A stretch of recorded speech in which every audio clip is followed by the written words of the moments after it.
Good morning, everybody. Sponge Daddy Hawk coming at you from the Hawks area, my home. Counting my blessings and naming them one by one. No video yesterday. I was not having a good day physically. I slept about 21 hours yesterday, recovering from the other day. Unfortunately, as a pattern I seem to get into, I get up and I bust my hump. Being bipolar makes me do too much sometimes, and by the time the pain medicine and mania wear off, it's too late, and I've done serious damage. And then we end up with the next day, a day like yesterday, I have to sit there and recover and try to rest. Yesterday, like I said, I was in bed about 21 hours. I was in bed all day, but I slept about 21 hours. So, yeah, it stinks because I missed Monday Night Raw, but that's okay. But those of you that are new to this series, what I do here, rather than focus on all of the negative aspects of my health, and there are many, okay, those of you that don't know, that are new, my health is quite bad. I have several major genetic illnesses, and 2 of them are conspiring to kill me unless I get treatment.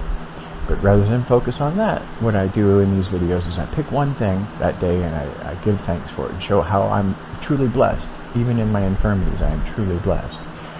This is video number 30. My intent is to do 365. I was going to do one a day, but things happened.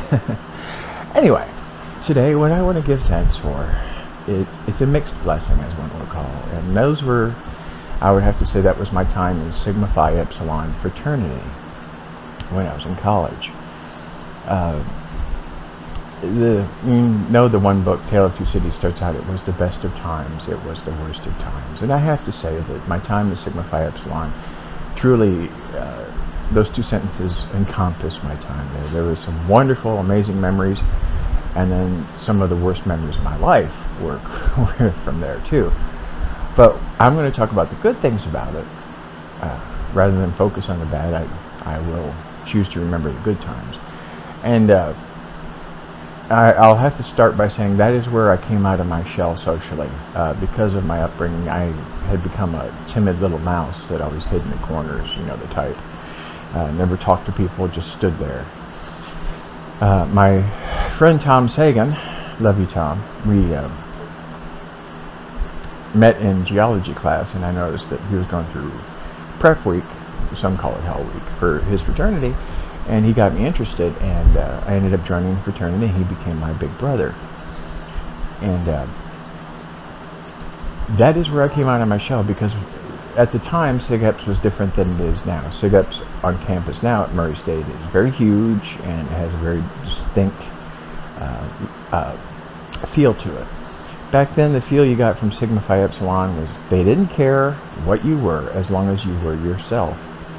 And it was the first place, really, in my whole life, really, where I felt like I could be whoever I was, and people still liked me.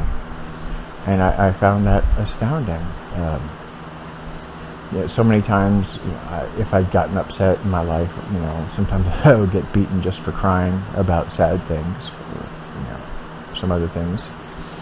But at SIGEPS, I could be happy or sad, and they didn't care, because I was myself. And really, that is where I buried Dwayne. Dwayne is my real name. But Dwayne was a frightened little boy that always hid in the corners and was afraid of his own shadow.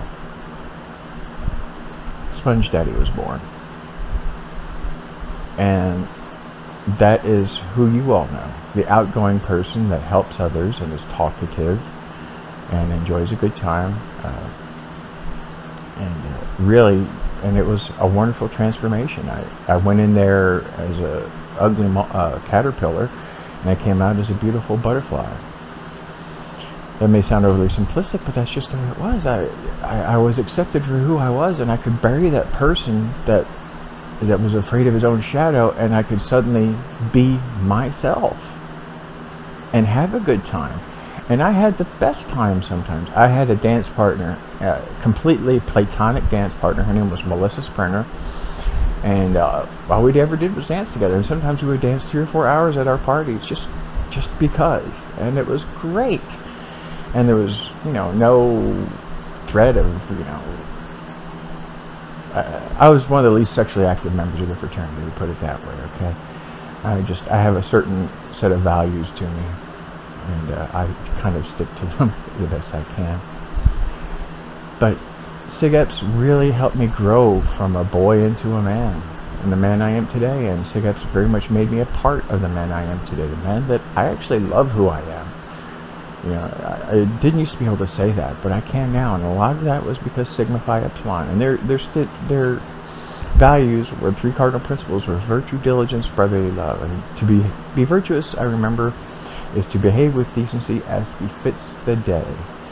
In other words, you can go into McDonald's dressed, you know, shabbily, but if you go to a nice restaurant, you're gonna wear a suit and tie, and that's a good analogy for what they mean by that. And to be diligent means to take all things that you do and do them well and work hard at them. And I applied that to my life as well. And brotherly love speaks for itself. That no matter what, you stick up for your brothers, whether they're real or fraternal. I had some great guys pass through my life in Sigma Phi Epsilon, and I made some of the best lifelong friendships I have ever made because of Sigma Phi Epsilon fraternity. There are too many of you to name that became my lifelong friends, but some of you I've talked about already. One of them is Victor Olazabal, the owner of Victor Sandwiches. He was an alumni for Sig Eps. I met him at the Sig Ep party. Another was Thomas Christopher Sagan. He was my big brother, and he still is in so many ways. We debate political issues, but that was really the first person in my life that I could truly lean on, you know, and without fear of criticism or judgment. Tim Scarborough, great man, lifelong friend. Jeremy McKeel, who came later, but we became friends in part because of Sig Eps. Lifelong friend and a really, truly good human being. And there are many more. Regina O'Neill and so many of you that passed through my life simply because of Sigma Phi Epsilon. And a lot of people say, well, I don't want to be a fraternity and buy my friends. You don't buy your friends. When you pay dues, you're supporting the things like your fraternity house and stuff like that, so you have a common area to go have a good time, or to meet together, to congregate.